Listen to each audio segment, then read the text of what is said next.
après-midi et une très bonne journée. Et on continue notre étude sur le cousin. On se rappelle que la réponse première et la réponse essentielle de Rabbi Yehuda Halevi, je crois en Dieu de Abraham, Yitzhak et de Yaakov qui nous a fait sortir d'Égypte.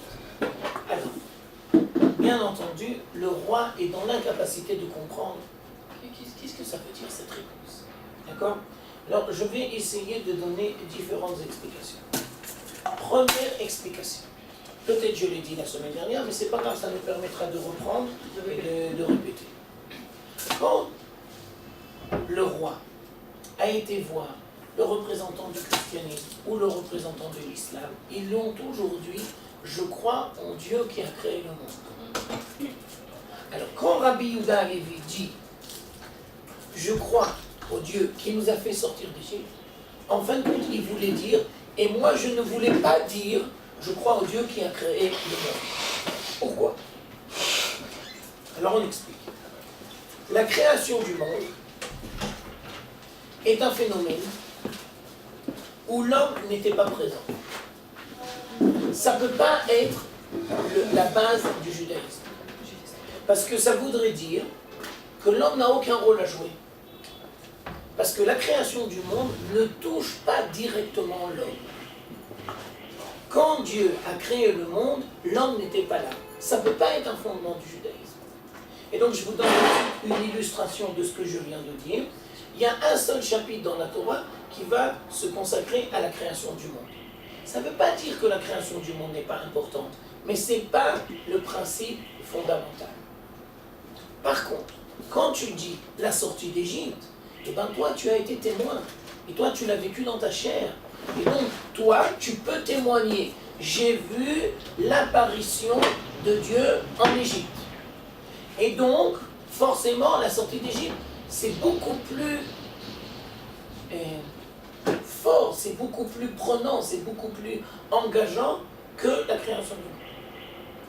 Deuxième explication. Dans la création du monde, Dieu a décidé de prendre la gestion de tout le monde de la nature. Il n'a pas besoin de l'homme, il n'a pas besoin de l'homme. Les saisons, Dieu il sait se débrouiller très bien. Le monde de la nature, il n'a pas besoin de l'homme. Alors tu ne peux pas faire la création du monde comme principe de base du judaïsme en sachant pertinemment que l'homme il n'a aucun rôle à jouer. Par contre, Dieu qui fait sortir la communauté d'Israël d'Égypte, ben là tu as un rôle à jouer. Parce que tu devras choisir et tu devras t'engager. Ça veut dire le judaïsme c'est un engagement. Et donc on va dire, première explication, témoignage, on était là-bas, on l'a vécu dans notre chair, on peut témoigner. Deuxième explication, sortie d'Égypte, tu te dois de t'engager. Et on l'a dit et on le reprend, que la majorité de la communauté d'Israël ne sont pas sortis d'Égypte parce que chacun a eu du mal à s'engager. Et donc il est inconcevable que l'homme ne participe pas au développement de Dieu sur terre. Et donc la sortie d'Égypte, c'est le principe de base. Ben oui, parce que tu dois t'engager et tu participes au dévoilement de Dieu sur terre. Je fais une extrapolation.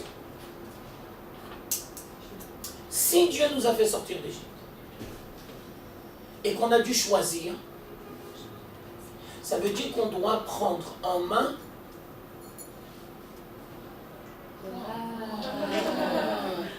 que Dieu te bénisse. Ouais. Et le service s'améliore. Oui, je remarque. Alors là, je remarque. Il est bénévole, mais il est super classe. Alors, on les fait bien, d'accord. Alors, je ne peux que te remercier et te bénir. Bien fait, mère. Excuse-moi, ça va fermer la porte. Non, tu Ah, tu passes là. Alors, si tu dis la sortie d'Égypte, ça veut dire, troisième explication, il y aura toujours dans l'histoire juive des événements où tu devras exprimer ton adhésion au projet divin. Et donc donc tu devras t'engager. Et à chaque génération, il y aura toujours des défis où tu devras t'engager. Oui, et moi je m'appelle Hana. Khana, d'accord. Mais l'engagement, c'était pas à partir de Matan Torah. Parce que la sortie, est-ce que c'était vraiment un genre d'engagement ou c'est à partir de Matan Torah? Tu as raison, Khana, dans ta question. Tu as raison, Khana, dans ta question. Mais tu sais, quand on prend le train en marche, alors chaque fois on risque de se casser la figure. Alors on explique. S'il n'y avait pas eu la sortie d'Égypte, il n'y aurait pas eu le don de la Torah. Et on explique encore plus que ça, c'est que la génération qui était en Égypte n'a pas été capable de franchir le premier pas. Ça veut dire de sortir d'Égypte.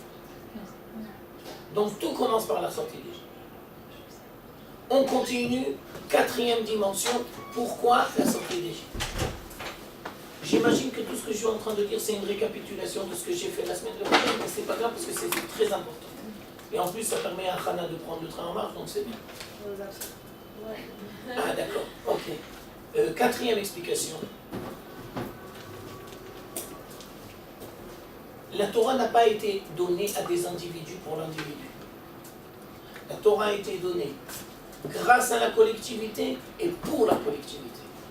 Et donc quand tu sors d'Égypte, tu te dois de te greffer à un destin collectif.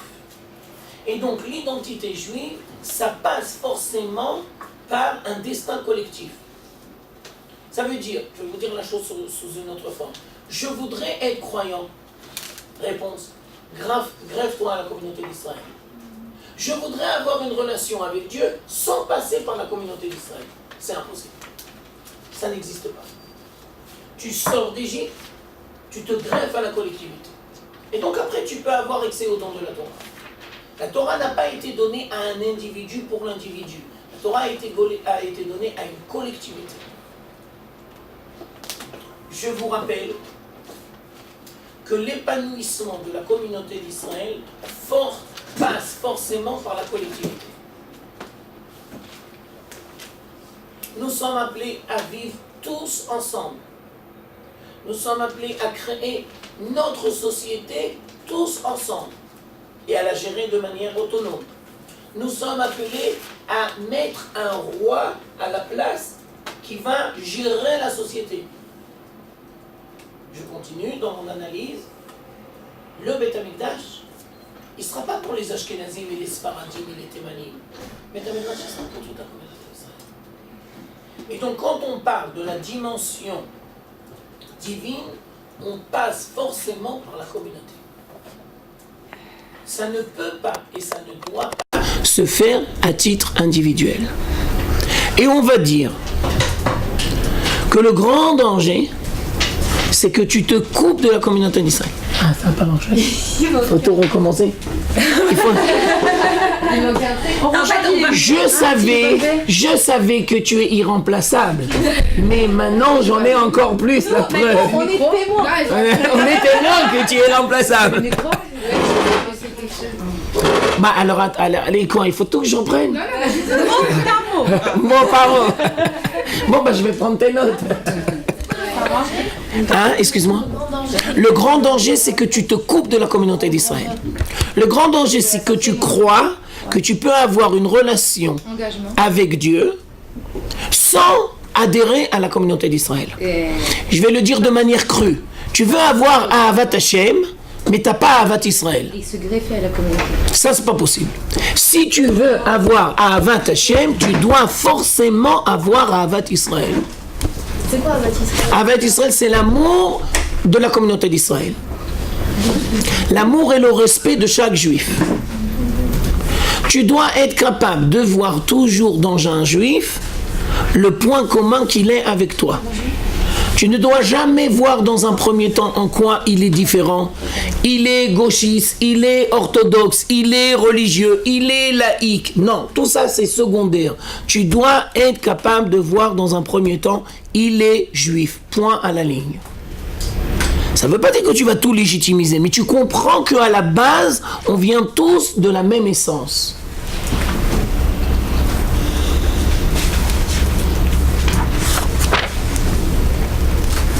Cinquième explication.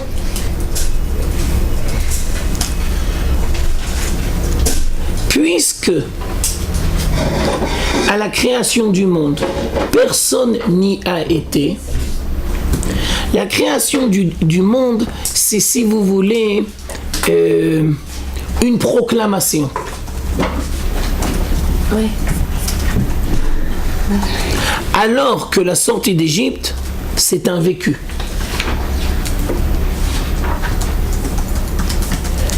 Je prépare les cours prochains. Quand Dieu va donner la Torah à la communauté d'Israël, tout le monde sera là. C'est pas une proclamation, c'est pas tu dis quelque chose et... Non, tout le monde est présent. Tout le monde assume même. Tout le monde assume, tout le monde est là, tout le monde est présent, tout le monde peut témoigner. Ça veut dire, ce n'est pas un raisonnement intellectuel, c'est un vécu. Alors maintenant, là c'est la 5e dimension, ça c'est très important. Dieu, il n'est pas dans la tête des gens. Dieu, il est dans l'existence, il est dans la vie. Sortie d'Égypte, c'est un phénomène qui se passe dans la vie. Et toi, tu dois apprendre à être à l'écoute de Dieu dans ta vie particulière et dans la vie collective. Mais là, Oui.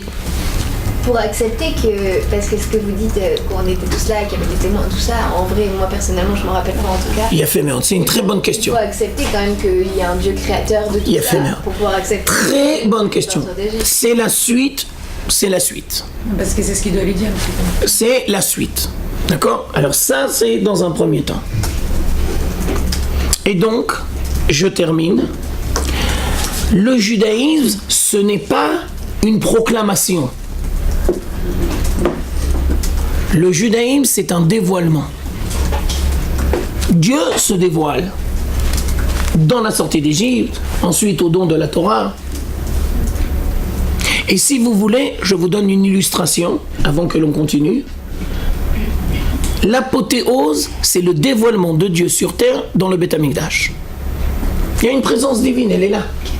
Tu ne peux pas l'occulter. Tu es obligé de te mesurer, tu es obligé de faire face.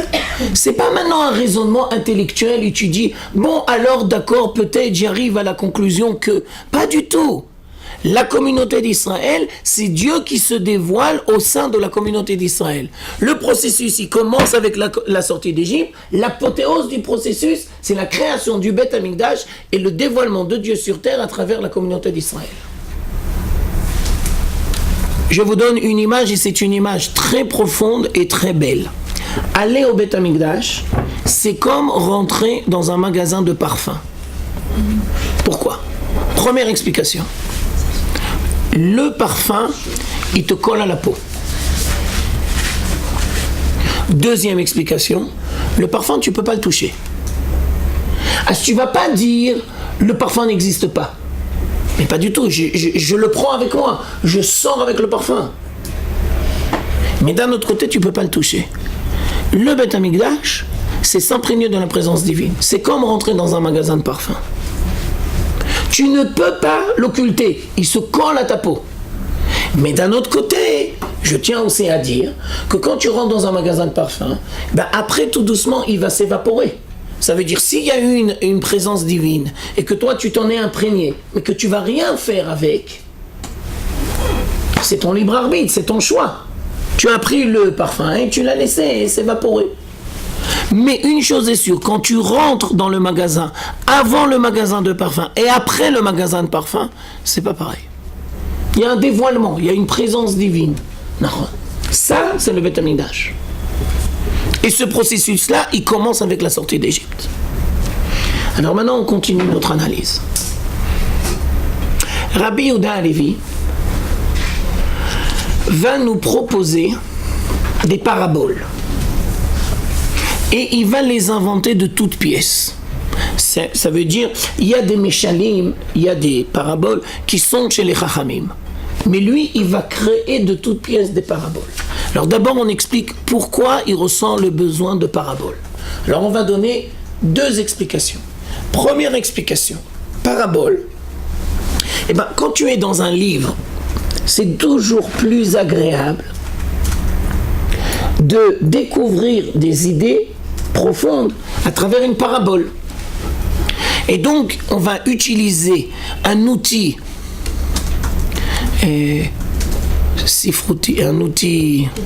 littéraire qui s'appelle la parabole. Et donc, tu éveilles l'attention du lecteur. Mais ça va beaucoup le plus loin. Maintenant, on donne une deuxième explication. Le but de la parabole, c'est pas de rester à la parabole. C'est de comprendre le derrière. Il y a le mashal et il y a le nimshal. Comment on dit en français? L'exemple d'une parabole. Non, ça c'est de l'hébreu, je m'excuse. L'exemple d'une parabole. Non, le sens premier. Le sens premier et le sens profond, et le sens caché. D'accord? Maintenant, pourquoi tu utilises le mashal, la parabole? Parce que tu sais très bien que la personne n'est pas capable tout de suite de percevoir et de sentir l'idée. Elle est trop profonde. Et il y a trop de dimensions. Alors, moi, je vais utiliser la parabole, une image qui va t'aider tout doucement à intégrer ce que je veux te dire. Je vous donne une image et c'est une image très profonde.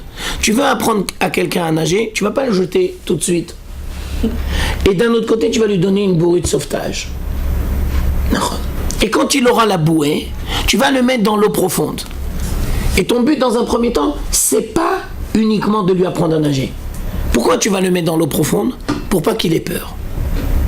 Et pour qu'il s'habitue à rentrer dans l'eau profonde. Mais d'un autre côté, pour l'instant, il n'est pas capable tout seul. Alors tu lui donnes la bouée. Alors maintenant, on explique. Rabbi Yehuda Halevi, il va utiliser des paraboles parce qu'il veut nous apprendre des idées très profondes. Mais il sait pertinemment qu'on n'est pas capable de le faire ça tout de suite. Alors on va donner une parabole. Alors maintenant, on explique. Première parabole. Et je vous explique tout de suite l'idée principale. La rumeur et le témoignage. Tu dois comprendre la différence essentielle qui est entre une rumeur et un témoignage. Et j'approfondis. Rumeur, nous avons l'interdiction de cautionner des rumeurs. Et tu ne dois pas croire aux rumeurs. Et tu ne dois pas propager des rumeurs. Cautionner les rumeurs. Donner ton adhésion. Non, je sais, j'ai oublié comment c'est écrit. Ah, bah alors, ça, c'est pas chez moi qu'il faut venir. Marquez adhésion. Marque adhésion. C'est caution comme une caution. Comme une C-A-U-T. D'accord. Non, je t'en prie. C'est pas une caution. D'accord. Mathématique. Il a fait. Alors, on explique. La rumeur, elle peut être très dangereuse. Et la rumeur peut occasionner beaucoup de mal dans tous les domaines. Toi, tu dois jamais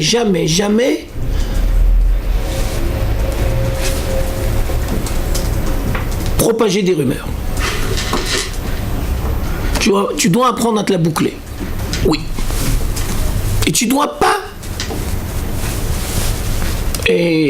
propager des rumeurs. Et s'il y a quelque chose qui doit être éclairci, alors on doit le faire avec précaution et on doit le faire soigneusement, correctement et avec beaucoup de responsabilité. J'ai une question, une rumeur c'est forcément faux ou c'est Une rumeur, tu dois avoir un doute. C'est pas fondé. Et tant que c'est pas fondé, tu peux peut-être écouter, mais tu dois être très très prudent. Et tu ne dois pas tout de suite donner ton adhésion à des rumeurs. C'est dans tous les domaines de la vie. Alors, maintenant on commence la parabole. Et si une fois... On parle pas du témoignage, non, après je vais expliquer le témoignage. Et si une fois on te dit qu'il existe un pays lointain, alors à l'époque de Rabbi Yehuda Halevi, ça s'appelle l'Inde. Et si on te dit qu'il y a un pays lointain qui s'appelle l'Inde, et que là-bas il y a un roi, et qu'il a des serviteurs, et on te demande à toi de venir et de servir le roi. Tu acceptes ou tu acceptes pas? Réponse, non. Et le roi va dire, non, je me sens pas forcément obligé ni concerné. Alors le Rabbi Yehuda Halevi va lui dire, et pourquoi tu te sens pas concerné? D'abord, je sais même pas où c'est l'Inde, et ensuite je sais même pas s'ils ont un roi, et je sais même pas s'ils ont des serviteurs, et je sais pas sur quoi fonder mon témoignage. Si on me dit que, mais rien ne me prouve que c'est vrai ou que c'est pas vrai, ça s'appelle rumeur. Moi, je peux pas cautionner une rumeur. Je me dois, si je veux adhérer, de vérifier correctement. Alors Rabbi Yehuda, il lui dit, Kol hakavod, tu as entièrement raison, tu ne dois pas cautionner des rumeurs. Parce que les rumeurs, rien ne nous dit si c'est vrai ou si c'est pas vrai. Alors maintenant continue Rabbi Yehuda Halevi, et il va dire, et si maintenant, il y a les envoyés du roi, et les envoyés du roi, ils vont venir, et ils vont parler au nom du roi. Et pas simplement ça, mais ils ont une lettre avec le sceau du roi. Et à part ça, quand tu vas ouvrir la lettre, on va te donner une explication très précise et une ligne de conduite. Et on va te dire, si tu fais X, Y, Z, tu vas réussir. Et toi, tu vas faire X, Y, Z et tu vas voir que ça va marcher. Et dans la lettre, il y a marqué, et si par contre, tu vas faire A, B, C, D, tu vas t'embarquer dans une voie négative. C'est le roi qui nous dit ça? Ouais, c'est marqué dans la lettre. Et toi, tu vois que A, B, C, D, c'est négatif. Mais C'est le juif. c'est Rabbi Yehuda Halevi qui dit. Ouais, qui lui dit ça au roi. Il lui dit ça au roi. Si maintenant, c'est pas une rumeur, mais c'est les envoyés du roi qui t'amènent la lettre. Et que toi, tu as la possibilité de voir le sceau du roi. Et à part ça, tu ouvres la lettre et tu lis qu'est-ce que le roi te demande. Et tu vas voir et tu vas pouvoir vérifier. Et tu vas pouvoir authentifier que X, Y, Z, c'est vraiment source de bénédiction. A, B, C, D, c'est source de mauvaises choses. Est-ce que toi, tu vas cautionner? Alors le roi, il va dire, mais bien sûr, j'ai toutes les preuves. Tout me force à croire que c'est vrai. Alors maintenant, j'explique. Les envoyés du roi, c'est Moshe et Aaron. Moshe et Aaron en Égypte, ils ne vont jamais parler en leur propre nom. Et ils vont toujours dire, nous sommes les envoyés du roi. Ensuite, tout ce que Moshe et Aaron vont dire, on va voir que ça va se réaliser dans le moindre détail. Ça veut dire, dans une semaine, il va avoir la plaie du sang. Une semaine après, il y a la plaie du sang. Pharaon va dire, j'en peux plus, enlève-moi s'il te plaît. Moshe va dire, dans 3 jours, je t'enlève la plaie. 3 jours après, on voit que. Ensuite, quand il y a les plaies, Dieu va dire à Moshe, tu dois bien exprimer à Pharaon que les plaies ne vont pas toucher la communauté d'Israël. Et les Juifs en Égypte voient que ça se réalise entièrement. Ça veut dire que la communauté d'Israël n'est pas touchée et en parallèle, les Égyptiens sont tous touchés. Alors maintenant, c'est plus une rumeur, c'est un témoignage. Et tu as la preuve de vérifier. Maintenant, Sarah, elle a posé une question géniale et j'ai pas oublié. Elle a dit oui, mais moi, j'étais pas dans la sortie d'Égypte. Et même si j'ai des témoins. D'accord, on va y arriver. Mais maintenant, on prend à la source originelle, pour la génération qui est en Égypte. Le récit, le vécu de la sortie d'Égypte, c'est une rumeur ou un témoignage? Un témoignage. C'est un témoignage. Maintenant, je tiens à préciser, et ça, je reprends les cours que j'ai fait avant. Quand Jésus-Christ ou Mohammed ont dit que Dieu s'est dévoilé à eux, il y avait quelqu'un qui pouvait témoigner? Non. Quelqu'un était présent avec eux? Non. En Égypte, il y a des millions de juifs? Oui. Il y a des millions de goïms? Oui. Eh bien alors maintenant, c'est plus une rumeur, c'est un témoignage. Maintenant, je tiens à exprimer et à dire de manière très claire que chacun d'entre nous vit les choses de manière différente. Et donc, par exemple, quand tu vas au tribunal et que tu demandes « Madame Sarah, s'il vous plaît, vous pouvez témoigner ? Madame Sarah, s'il vous plaît, vous pouvez témoigner de ce qui s'est passé ?» Généralement, qu'est-ce qui va se passer? Ils vont dire la même chose? Non. Et ils vont se brancher sur les mêmes détails? Non. Mais si maintenant 1 million, 2 millions, 3 millions, 4 millions, 10 millions de gens vont dire exactement la même chose, ça veut dire qu'il y a toutes les chances pour que ça soit vrai. Non. Maintenant, je me positionne par rapport à la question que tu m'as posée, Sarah. Il y a un jeu en français, ça existe aussi en hébreu, ça s'appelle le téléphone arabe. D'accord? Alors maintenant, on va poser comme question. Et Rabbi Yehuda Halevi va expliquer ça, mais ultérieurement, mais je vous le dis dès maintenant pour que vous compreniez bien. Peut-être que la sortie d'Égypte, c'est le téléphone arabe. Ça veut dire, il y a quelqu'un qui a inventé ça, et puis... Et ça s'est propagé. Qui va nous assumer que? Et on accentue la question. Surtout que moi, j'étais pas là-bas. Moi, je suis le dernier. D'accord? Et moi, je sais pas qu'est-ce que le premier, il a dit. Je le connais pas et je le rencontre pas. Alors, qui peut me témoigner qu'on n'est pas rentré dans une magouille? Cette question se doit d'être posée. D'accord? Et la réponse. D'abord, je vous donne une image et après, on va approfondir la réponse. S'il y a un enfant de 2 ans et que sa mère va lui dire « Enlève ta main du feu, c'est dangereux ». L'enfant de 2 ans, il va enlever la main, oui ou non? Ben oui, bien entendu. Il a confiance en la mère, oui ou non? Bien sûr. Il a créé sa confiance maintenant ou avec 1000 expériences? Avec 1000 expériences. Mais est-ce que l'enfant de 2 ans, il comprend pourquoi le feu c'est dangereux? Non.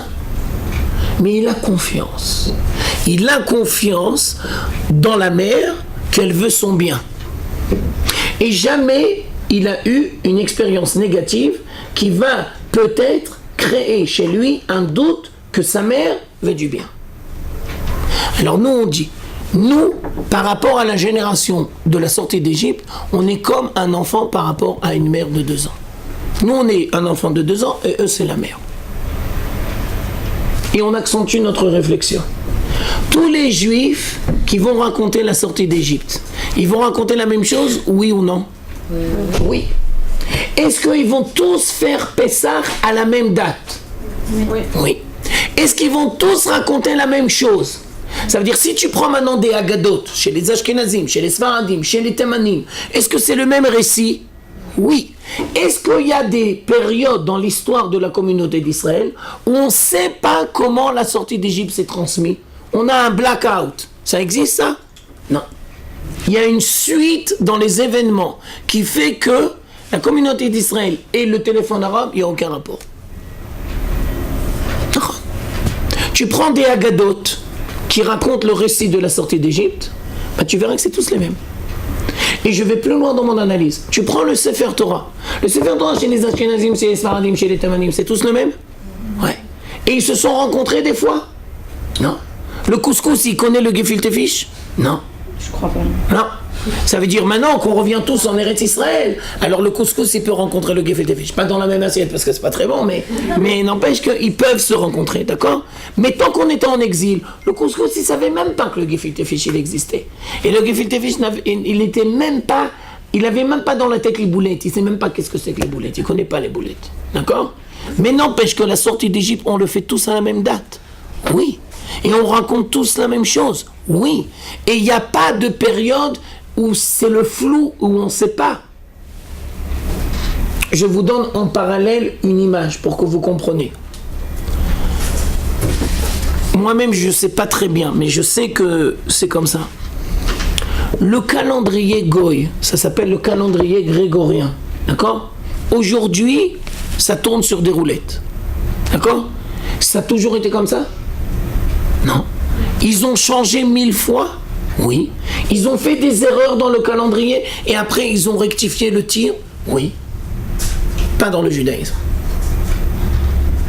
Et donc, nous sommes en train de voir que la sortie d'Égypte, ce n'est pas une rumeur, c'est un témoignage. Et quand tu comprends la différence entre rumeur et témoignage, tu comprends la différence entre toutes les autres religions et la communauté d'Israël. Maintenant, je vais plus loin dans mon analyse. Dieu, il a intervenu dans la sortie d'Égypte? Oui. Et ça veut dire qu'il va intervenir dans notre vécu? Oui. Alors maintenant, je vais plus loin, parce que maintenant, c'est plus dans le Kuzari, mais c'est la suite logique du Kuzari. C'est dans le Maharal et dans le Rav Kook. S'il y a eu la sortie d'Égypte, ça veut dire qu'il y aura un processus de délivrance? Ben ouais. Ça veut dire, si tu comprends le principe de fond de la sortie d'Égypte, ça veut dire que Dieu, il a commencé à choisir l'élection de la communauté d'Israël. Ça veut dire que la sortie d'Égypte, c'est le début du processus, et donc on est appelé à revenir. Et donc on est appelé à, une nouvelle fois, vivre de la même manière le processus de la sortie d'Égypte.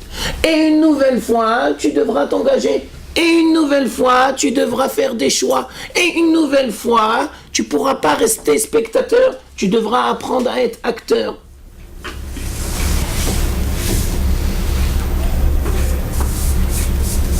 Quelle est la preuve que les Chachamim vont avancer? La preuve par excellence que le processus de délivrance commence. Alors ça, vous êtes obligé de savoir. Si vous venez au Machonora juste pour ça, vous avez gagné votre année. Je reprends la question.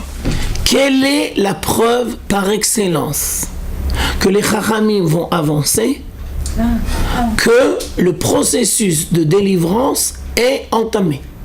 Et je vous mets sur la voie. Les gens, ils vont pas faire tchouva. Non, ils vont pas faire tchouva tout de suite. C'est pas comme ça que le processus de délivrance il commence. C'est quoi la preuve? Sanhedrin 98, page A. Je vous invite, je vous invite à marquer cette référence et à aller voir après. Sanhedrin 98, page A. La terre d'Israël va redonner ses fruits parce que la communauté d'Israël commence à revenir. Alors maintenant, je continue. Et je suis tout de suite dans la même lignée. Si la sortie d'Égypte, c'est pas une rumeur, c'est un témoignage. Les fruits de la terre d'Israël, c'est une rumeur ou un témoignage? C'est un témoignage parce que tu peux le voir, palpable, devant toi. C'est pas que... Maintenant, j'approfondis. Est-ce que pendant qu'on était en exil, toute la terre d'Israël était désertique? Mais bien sûr. Alors maintenant, je vous invite à lire, même en diagonale, c'est pas grave. L'itinéraire de Jérusalem, Chateaubriand. Vous connaissez? Oui ou non? Ben, je vous invite à lire l'itinéraire de Jérusalem, Chateaubriand. Chateaubriand, c'est un chrétien. Il est venu ici se balader en Terre Sainte et à Jérusalem. Et qu'est-ce qu'il voit autour de lui? Désolation, désolation, désolation, désolation, désolation. L'itinéraire de Jérusalem, Chateaubriand. Il ne voit que désolation. C'est marqué en anglais, j'y connais rien, mais ça a été traduit en hébreu, alors je connais certains pachas. Mark Twain. Vous avez entendu parler de Mark Twain? Mark Twain, c'est un écrivain d'origine anglo-saxonne. D'accord? Et lui aussi, il va venir en Israël. Et quand est-ce qu'il va venir en Israël? Il va venir en Israël vers le 18e et le 19e siècle. Et qu'est-ce qu'il voit autour de lui? Désolation, désolation, désolation, désolation, désolation. Ça veut dire que tant que la communauté d'Israël n'est pas revenue sur sa terre, la terre d'Israël, elle garde toujours son amour pour la communauté d'Israël. La terre d'Israël n'abandonne jamais la communauté d'Israël. Et je me dois de vous le dire, la communauté d'Israël abandonne la terre d'Israël. Mais la terre d'Israël, elle n'abandonne jamais la communauté d'Israël. Et comment ça s'exprime? Qu'elle ne donnera jamais, jamais, jamais à des étrangers sa bracha. Et donc les goïms, ils vont venir ici, ils vont venir, ils vont venir, ils vont venir, ils vont venir. Mais la bracha, la terre d'Israël, elle la garde Et la terre d'Israël ne trahit jamais la communauté d'Israël.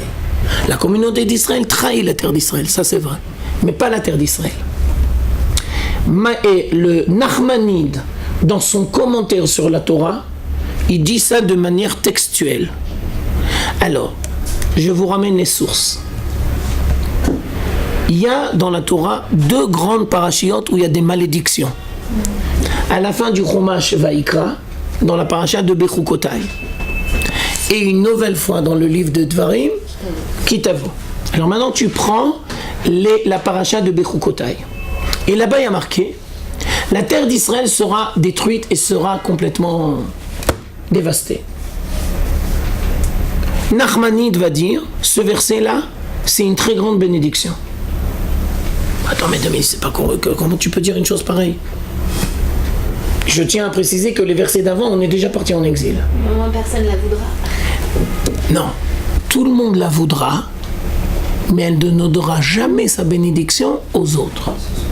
C'est-à-dire la terre d'Israël va garder toujours sa bénédiction pour la communauté d'Israël. Et donc, je tiens à préciser, si la sortie d'Égypte, c'est pas une rumeur, c'est un témoignage, le retour de la communauté d'Israël sur sa terre et la terre d'Israël qui donne des fruits, c'est aussi un témoignage. C'est pas une rumeur. Tu peux le voir, noir sur blanc. Et donc, Sanhedrin 98, page A, la preuve par excellence que le processus de délivrance commence, c'est que la terre d'Israël redonne ses fruits. Parce qu'elle sent, comme une mère qui a un instinct maternel, elle sent que ses enfants commencent à revenir. Alors elle ouvre ses entrailles et elle donne ses fruits. Je vous donne une illustration. Est-ce que tu peux aller à Machane Yehuda et on va te dire, excuse-moi ma fille, reviens demain, hein, c'est fini, hein, nous on n'a plus rien à te vendre. Hein. Non. Tu vas à Machane Yehuda tous les jours que Dieu fait, été comme hiver, Shefa, Shefa, Shefa, Bracha, Bracha, Bracha, Bracha. Ça, c'est le signe par excellence, vont nous dire les Chachamim, que le processus de délivrance est enclenché. Je t'écoute, Rana. Mais ce que j'ai entendu, il y a des bons fruits qui sont exportés. Non, le contraire. Ah. Tous les meilleurs fruits d'Israël sont tous exportés et nous on mange la bracha. Nous on mange. D'accord? Par exemple, je te donne un exemple. Quand tu manges des gâteaux, alors si c'est de la farine d'Israël, tu dois faire à la mechiata va al kalkalata. La majorité de la farine, 90% de la farine que tu achètes dans le commerce, farine importée ou exportée? Importée. Parce que la farine d'Israël, elle est tellement bonne. On bénéficie pas. Non. Sauf si, par exemple, tu vas chez des gens style Tobiano qui sont fous, amouracheux de la terre d'Israël. Et donc, ils achètent de la farine d'Israël. Mais ça court pas les rues. La majorité, c'est de la farine qui est importée. C'est marrant, je trouve. Ça veut dire que la bracha d'Israël, elle est tellement grande que nous, on mange tous les chalouz, les meilleurs trucs qui sont exportés.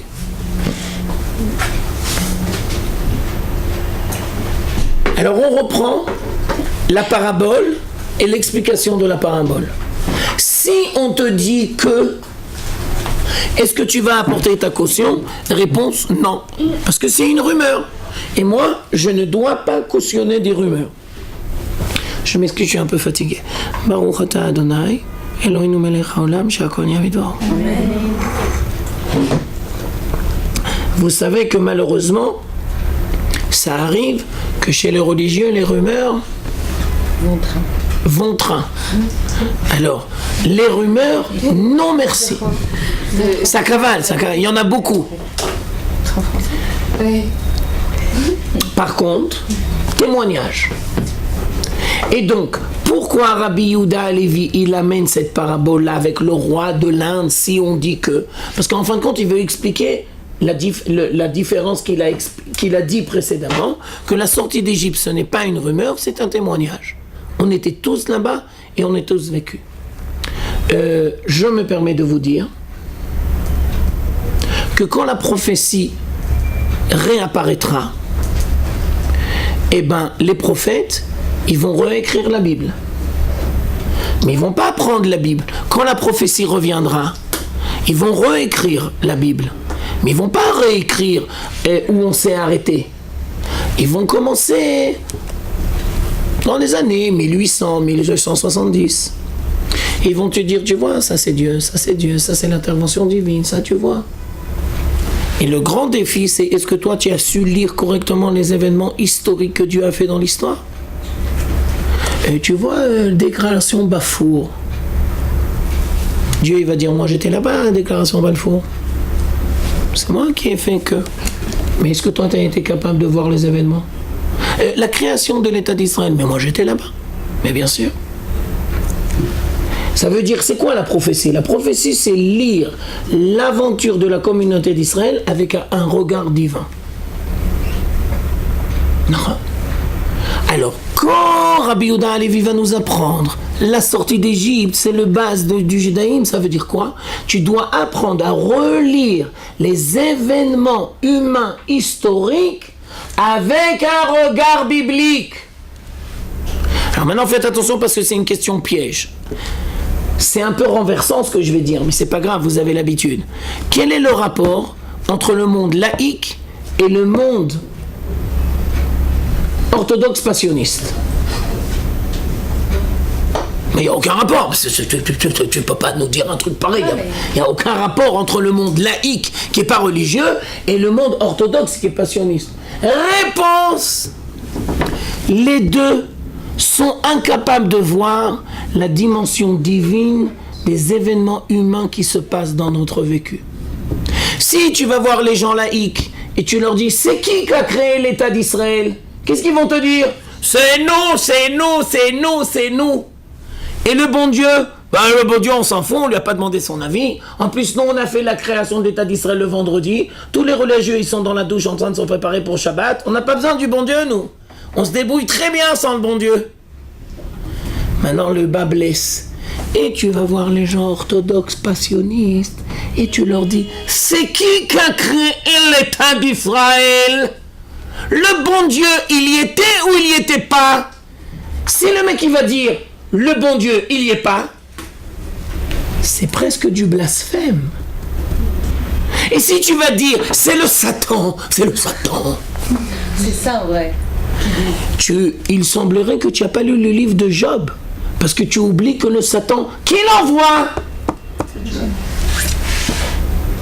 Ça veut dire que le point commun entre le judaïsme laïque et le judaïsme orthodoxe passionniste, c'est l'incapacité de voir la dimension divine des événements qui se passent dans la communauté d'Israël.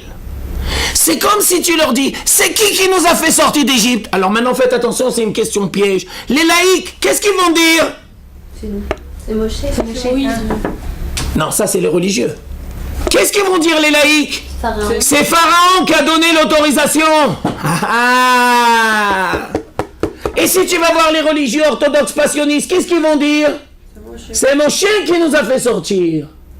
Et nous on dit, mais non, t'as rien compris.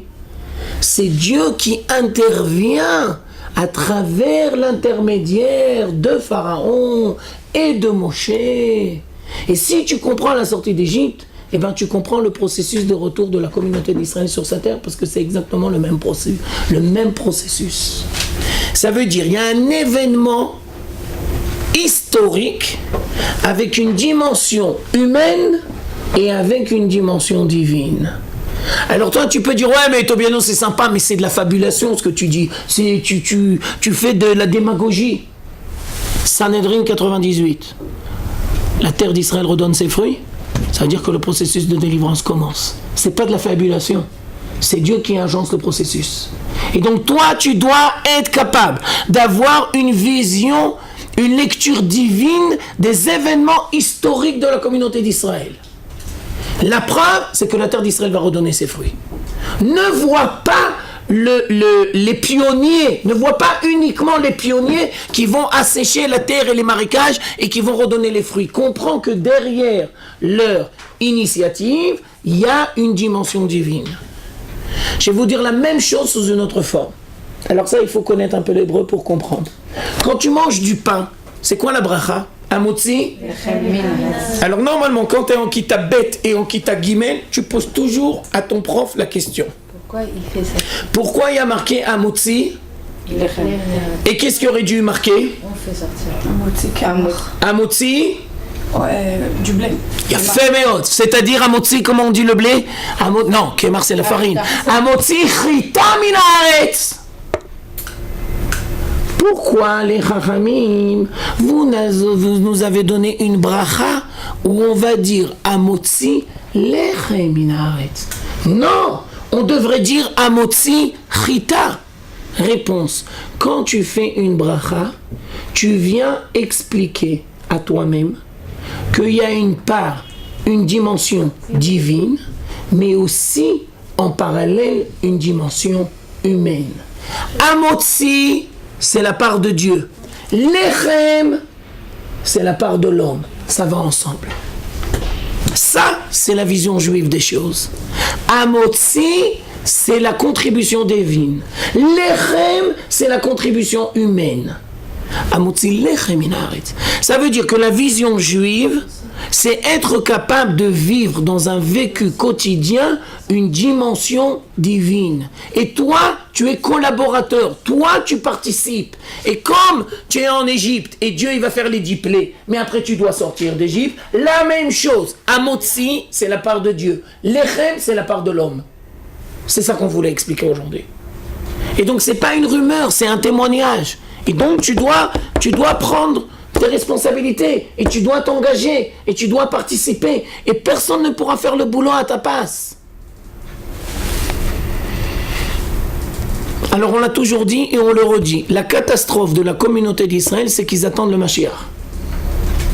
Parce qu'ils n'ont pas compris que le Mashiach, il faut le faire venir. Il ne faut pas l'attendre. Et comment tu le fais venir? À travers tes actions et tes engagements. Ça veut dire, tant que tu vas attendre que ça descende du ciel, c'est presque du blasphème. Tant que tu vas attendre que Dieu fasse tout à ta place, c'est presque du blasphème. Ça voudrait dire qu'il n'y a pas de place à l'homme dans le projet divin. C'est-à-dire que c'est Dieu qui fait tout, et toi, tu n'es pas appelé à contribuer. Vas-y. C'est vrai qu'on a, Baruch Hashem, on a beaucoup d'écrits de grands raves qui nous ont expliqué la Torah en long, en large. Baruch Hashem, c'est énorme. Et c'est vrai que sur ce point-là, il y a tellement d'avis. Ça veut dire que chacun a trouvé sa Torah, expliqué alors ça va se passer comme ça. Ça veut dire qu'on n'a pas quelque chose qui, comme vous dites, ça devrait être un commandement de dire. Pour faire venir Mashiach, c'est pas juste l'attendre, parce que on connaît, du moins. Moi-même, je faisais partie des gens, on attend Mashiach, on attend qu'il arrive, et bon, alors on veut faire des bonnes mitzvahs, tout ça. Mais s'il n'y a pas quelque chose de... Ça devrait être c'est plus qu'un commandement. Ce que tu dis, Sarah, c'est une très grande question. Très, très grande question. Je vais essayer de te donner certains éléments de réponse. Alors, si déjà j'ai été un petit peu perturbateur, alors je vais continuer.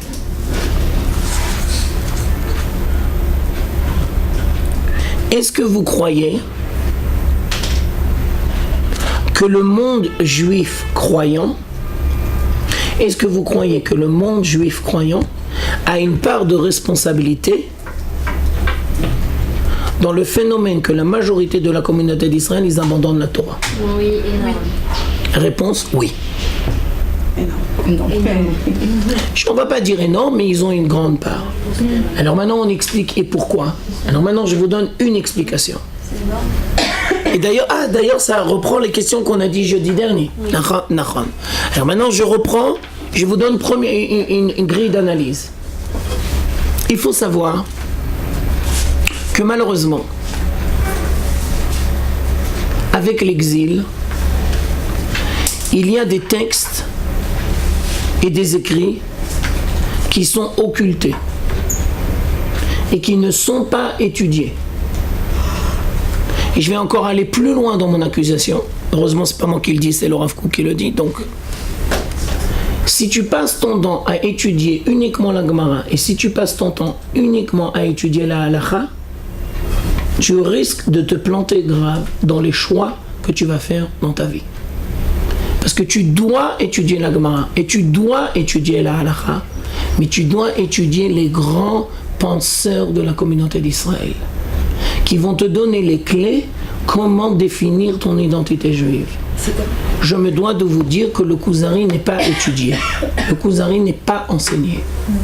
Et donc, quand tu étudies pas le Kuzari, c'est pas que tu comprends pas la sortie d'Égypte, c'est que tu vas pas pouvoir participer à la délivrance de la communauté d'Israël.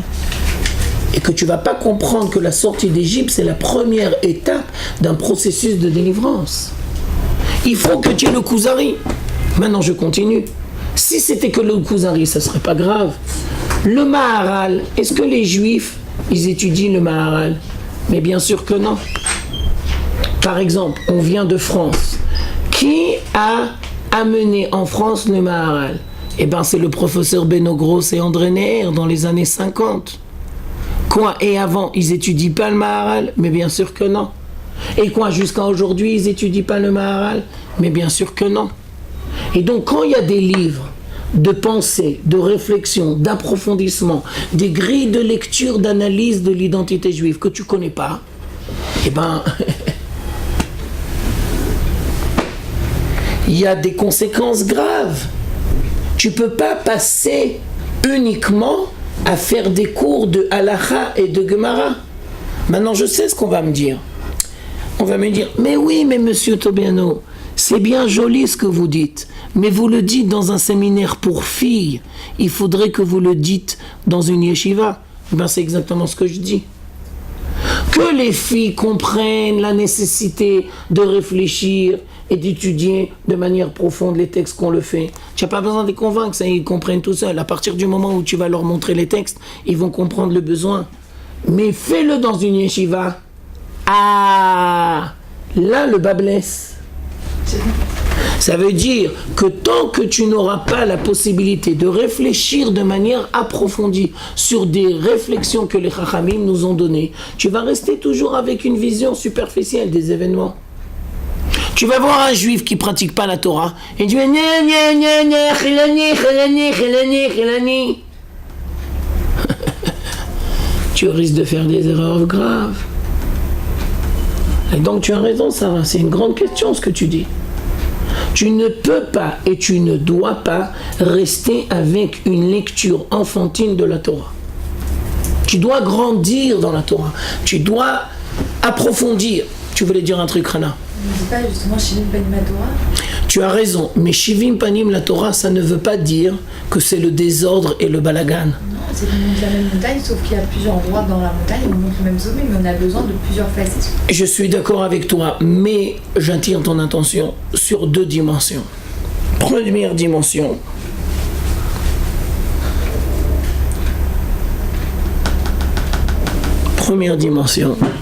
il faut créer des gens qui soient capables de voir la même réalité sous différents angles. Et ça, c'est difficile. Que le monde orthodoxe passionniste attire l'attention que c'est dangereux de se greffer au sionisme laïque, heureusement qu'ils sont là. Il y a une part de vérité. Une grande part de vérité. Non. Mais d'un autre côté, si tu n'es pas capable de voir la dimension divine de l'événement historique que Dieu fait avec la communauté d'Israël, il y a aussi un danger. Et donc on va dire que c'est dur de créer des gens qui soient capables de gérer correctement la complexité de la Torah. On a besoin de tout, on a besoin des orthodoxes, on a besoin des... Bidiouk, c'est ce que je te dis, c'est ce qu'on dit, c'est ce que je dis. C'est ce que je dis. Mais ce que j'essaye d'attirer ton attention, c'est que tu dois toujours être au sein de la communauté d'Israël pour pouvoir avoir accès aux différentes facettes et pour pouvoir pas avoir un mot de vente. Ça, c'est la première explication. Parce que la première explication, c'est que quand tu vois à droite et qu'après tu vois à gauche, ben généralement, tu as un mot de ventre.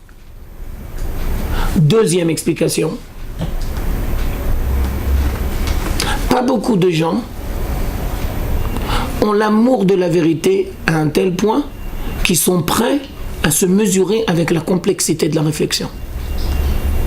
tu préfères t'enfermer dans un système. Et nous, on dit toujours dans tous les cours que le grand danger des religieux, c'est que tu t'enfermes dans un système. Il faut bien se faire un rêve. Il faut se mettre dans un mouvement. Dans un premier temps, tu dois choisir. Et lui, il va te donner une grille de lecture.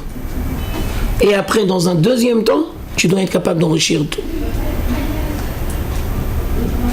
Tu dois étudier le Tanya, mais pas au début. Parce que le Tanya, c'est que de la Kabbalah. Non, c'est la chassidoute. D'accord, je te donne un exemple, parce que le Tanya, c'est le pavé de la chassidoute, d'accord? C'est très dangereux d'étudier le Tanya tout de suite quand tu n'as pas les bases.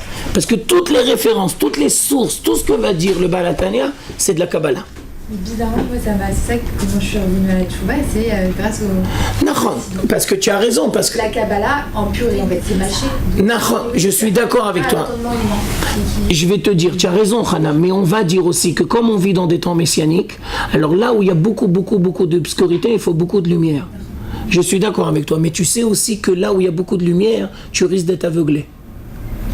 Et je me dois de te dire qu'il y a beaucoup de gens qui vont toucher, par exemple, à la chassidoute, style l'écouter Moharan ou style Tania, et ils vont être complètement aveuglés. Par la grandeur de la lumière. Et ils ne vont pas savoir gérer correctement le vécu quotidien. Ça veut dire qu'il y a une tellement grande lumière qu'ils n'ont pas le Kéli qui est capable. Tu vois?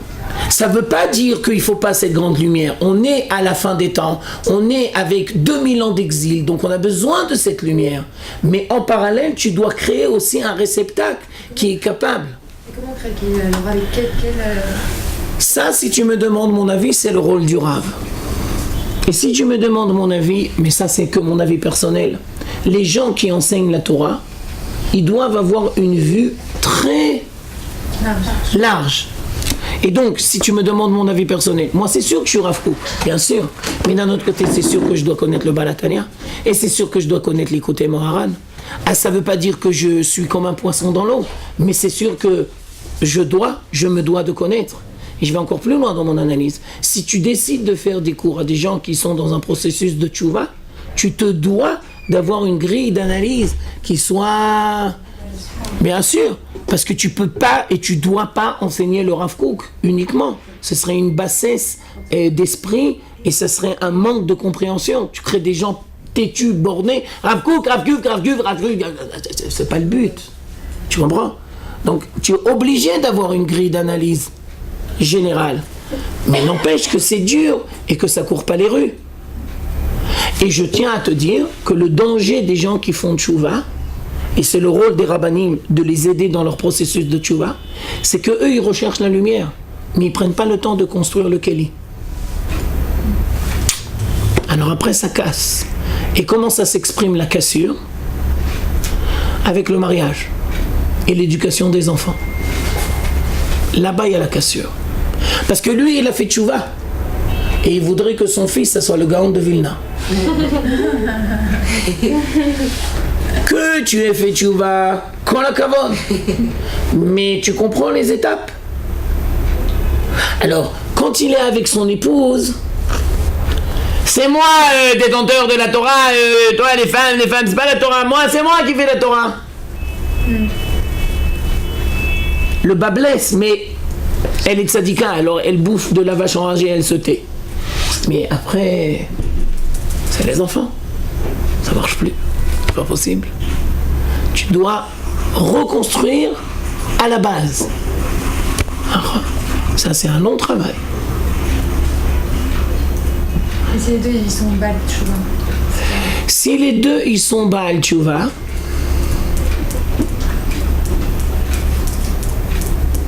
ça veut dire qu'ils se comprennent l'un l'autre et donc ils ont un grand avantage parce qu'ils ont le même vécu, mais les deux vont être confrontés aux mêmes difficultés. Et c'est quoi la grande difficulté du Baal Tchouva? La transmission.